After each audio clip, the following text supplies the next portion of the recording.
Hey, and welcome to another episode of the Megan Waldrop podcast. This is a place that we have these kind of like back porch conversations, I like to say. These are conversations you have late at night with your friends, or maybe they're conversations that you feel like you can't have with your friends, but you kind of go deep. We're talking about just being human, spiritual stuff, existential things, or just generally trying to be a better person inside and out. And I always say, and as we've heard for years and through many different quotes from a million different people, it starts within. And we get that intellectually, but sometimes that can be so effing hard. And even if you've been on a spiritual journey or you've been working on yourself for years, it can still feel hard and even harder at times. And I feel that I have been through that recently, and I wanted to get down with that with you, get down with you with that today. So if you're new here, welcome, pull up a seat, join our crew. If you've been here before, hell yes, here we go again. I'm so happy to have you. I do not take this time with each other for granted. It truly means so much that we can get into it. And so, yes, I want to talk about how I've been really spiraling with my thoughts lately. I don't know if it has to do with perimenopause or just, the journey goes up and down. As we've talked about before, when you feel like you're actually working on yourself, and sometimes it feels like you're going backwards. And it's not that you're going backwards, you're always trending upward. It's like we're always hiking up this mountain, but then there's a valley. And then you go up another peak, and then there's another valley. But just know that those valleys are higher than the other ones. Like you're always going upward, you're always trending upward. I happen to be recently, I was in, or maybe still am, and getting out of it. Actually, now that I'm talking to you about it, I feel like I'm climbing up out of the valley, but been in one of those valleys lately where I have been spiraling with thoughts, like where my thoughts would just go and I couldn't stop them. And it got so deep where I'm like, damn, I am really making up a lot of friggin' stories here that have absolutely nothing to do with reality and what's actually happening. And it's the movie in your head. You've heard this metaphor, maybe you have before, about when you're thinking about thoughts or how thoughts feel, whenever you grab onto one, it feels like you're playing a movie in your head. And it's so funny because our brains are beautiful. They are so intricate. And the fact that we're even able to create these visions and these stories is pretty remarkable. However, a lot of the times it's not to our benefit, but our minds love like a movie, like a story. It loves a beginning, it loves a middle and an end. So if you get a thought comes up, you're like, oh, okay, you kind of run with that thought for a little bit, and then you're playing the whole friggin' story out to where you end feeling depleted. Because it's like your brain is starting to fill in these blanks. One thought becomes a whole storyline, and suddenly you're feeling anger, comparison, anxiety, resentment. What the F energy? You know what I'm saying? And the key thought here is that the original thought isn't always the problem. It's what we do with it afterwards. It's when we keep going with it and just like a dog with a bone. It's like, okay, if I can think my way through this thought and it's going to make me feel better. But honestly, it's not. But we have to remember that our thoughts, like our brains are doing this in a way because it's trying to protect us. The amygdala, we've talked about the amygdala before, but as a little friendly reminder, it's this little part in our brain. It's in the middle bottom part of our brain. And when we wake up in the morning, in the first 4 seconds, the amygdala immediately scans for threats. And what that comes in the terms for that we understand, like it scans for threats. So we think about what happened yesterday and maybe our to-do list for the day. And it's going through all these possible scenarios that can happen. And then we feel really anxious. And then we like jump out of bed because we're already feeling behind. But really, our amygdala is just trying to prepare us for what could happen. But we don't need it to do that. We're not being chased by tigers. We just are existing in our modern society today. And that sweet little amygdala needs to chill out. We love it. We need it. Like when we're slamming on brakes in traffic, or, when my sweet little nephew throws a basketball in my head, I got to catch it real quick. Like, thank you, amygdala. But if I'm just going about my day, I don't need to take that one thought and turn it into some freaking Oscar winning performance that's going to end up making me feel like shiz. And if you understand, you get it. Like, I hope that you've been there. Well, no, I hope you understand what I'm saying, but man, I hope that you can help yourself not go there too. So I figured out a way to do this. I've done some research, and it's funny, I've read about this for years, and it's, we all need friendly reminders from time to time. But I'm going to give some examples of how this can happen, and maybe you can relate. Let's say, you text somebody and they don't text back. So immediately you might think, well, they're mad at me. Or did I say something weird in that text? Did I do something wrong? Or they don't value me, or our relationship is changing. So you immediately like go down this rabbit hole when really they're probably busy or with their kids or whatever that is. Like it has nothing to do with you. It's all good. Or this one, social media, always a great example. Geez, like the social media compare and despair is so real. And you've got to be really on it to watch yourself go down that hole, because I've definitely caught myself doing that recently. Probably because I've been on social media more, which is now I'm realizing that is my problem. I need to not be on social media as much. But anyway, let's say you see someone post something on Instagram. We've all had this happen. You think, oh, wow, they got that opportunity, and you're totally neutral about it. Like they got a book deal or they went on this vacation and blah, blah, blah. Oh, okay. You just see it for face value. And then you think, I wonder how they got that.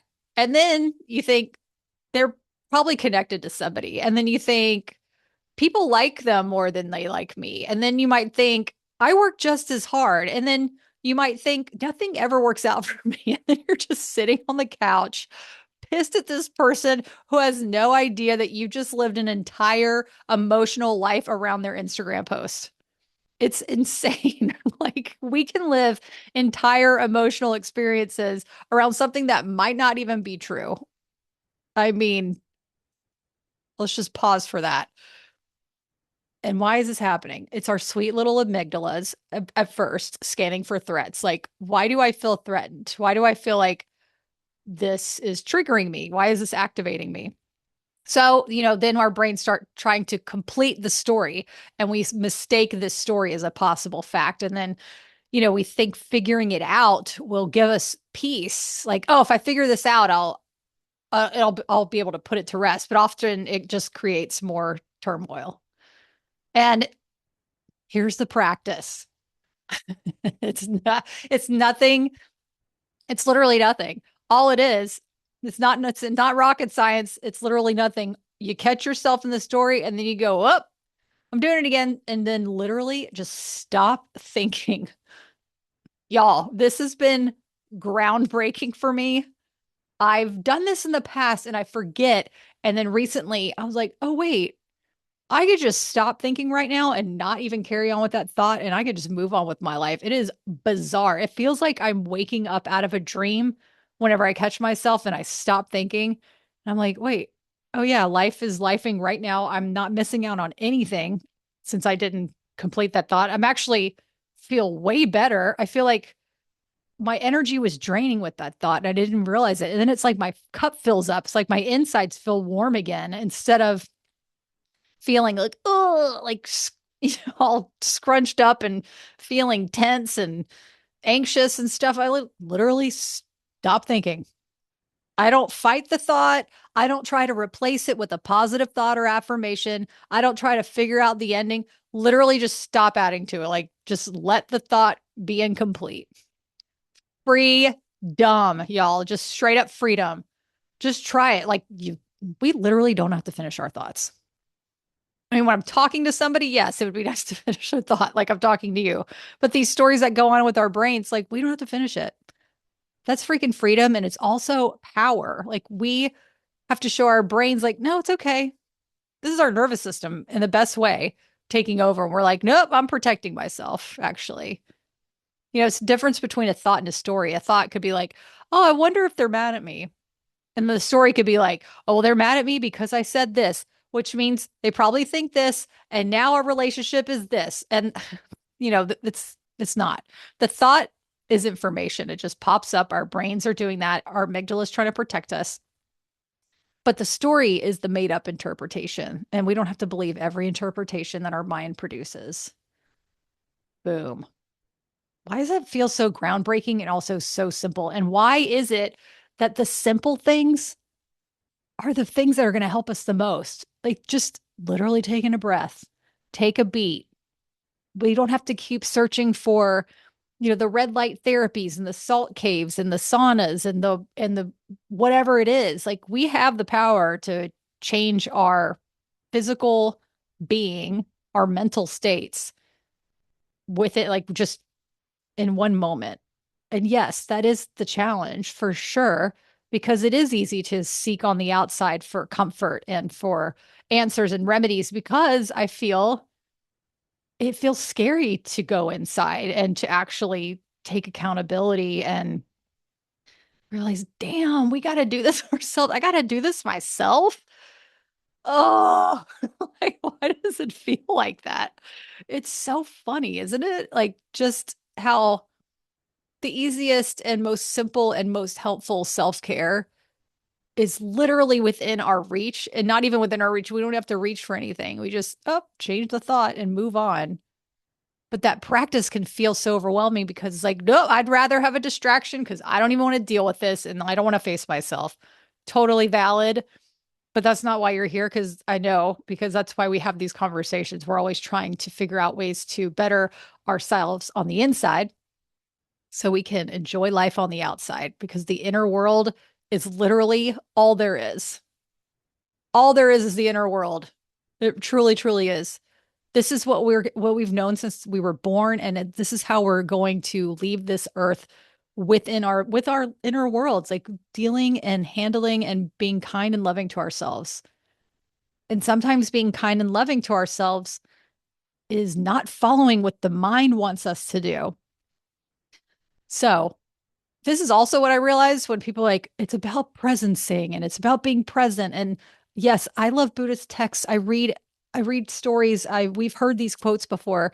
And sometimes I want to roll my eyes when I hear people say be in the present. I'm like, I know, okay, get off me.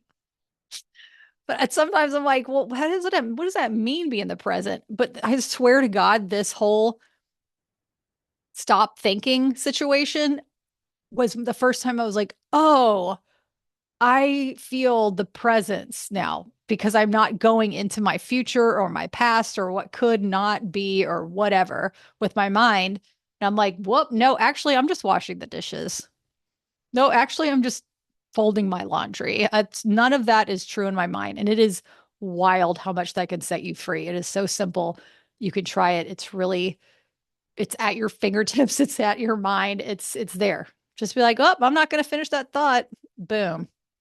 I don't have to finish my homework. Thank you. Like, it's okay. We don't have to finish. And it kind of reminds me of that good old knock knock joke that I know you've known it as a kid, and every kid loves to tell it. If not, share it with a child, they'll love it. It's the interrupting cow joke. Okay. It's the knock knock. Who's there? Interrupting cow. Interrupting cow who? Moo. Someone says moo before the last interrupting cow. Was that cringe? That's okay. To be cringe is to be free. But that's what I think of this stopping the thinking is the interrupting cow. Like, how do we interrupt, have an interrupting cow within ourselves? And it's also kind of funny to be like, oh, wait, moo, moving on, move on. We got this. But if you'd like a little more direction and maybe, you want to ask yourself more questions, you can ask yourself in that moment, well, what do I actually know is true? And what is happening right now? And what am I adding that I don't actually know? And can I leave this unanswered? Maybe, maybe not. I don't need to know this right now. But honestly, I don't even go that deep. I don't even go that far. I literally just stop thinking about it. It's it's mind blowing. It's mind softening. It's like giving yourself let your mind sit in a little hammock and chillax while you move on with your day, because we can't predict the future and we can't change the past, but we can make ourselves feel better in the moment. And that's really what it means to help yourself. I mean, that's what it means to feel more regulated in your nervous system. How do we feel better in the moment? So, the deeper lesson here is the inner peace isn't necessarily having peaceful thoughts. It's not always having positive thoughts or having these affirmations ready, which Do it if it's helpful. But it's learning that not every thought requires you to pick it for you to pick it apart. You don't need to have that thought finish. You can have uncertainty without solving it. You can have a question without an answer. And you can have an uncomfortable thought without turning it into a story. It's okay to have weird, uncomfortable thoughts. Like they just happen. That doesn't mean that they define who you are. That's just your brain firing off. It's got to do something. So it's like, boom, boom, boom, just like throwing things out there. But what we do with it next is that's where we have the power. And then if you catch yourself going down the hole with the thought, like telling this full story, I don't care if you're an hour and a half through your 2 hour movie of a thought, you can just walk away before the credits roll and you still got that power. Boom.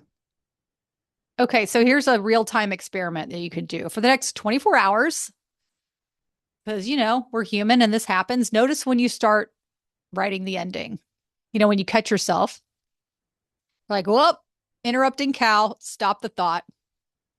Don't even finish it. You could take a breath, you could roll your shoulders back, or you don't have to do any of that. You can just literally be like, oh, okay, next, don't finish it. Return to whatever is actually in front of you. That's it. Just stop finishing the thought.